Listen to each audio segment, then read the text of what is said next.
Mike, you always like to say you like to be a problem solver.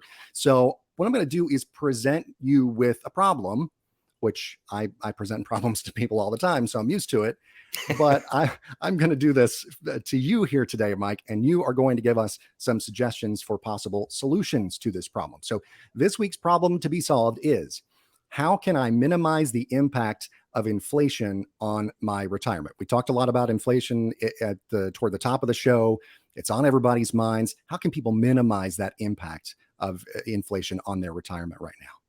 That's a great question. And I think a lot of it has to be determined, I should say, with one's time horizon before retirement. If you're still young, you're in your 20s listening to this show, your 30s, your 40s even, stay invested.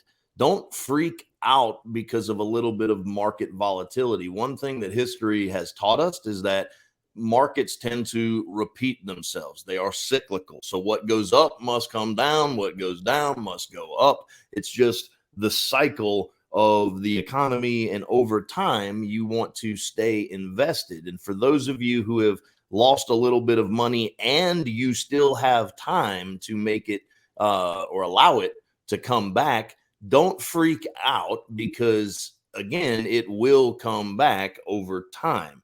Those of you, however, who are later in your careers, or you are knocking on the doorstep of retirement, or who are already retired, well, you guys have to take some action and stop the bleeding.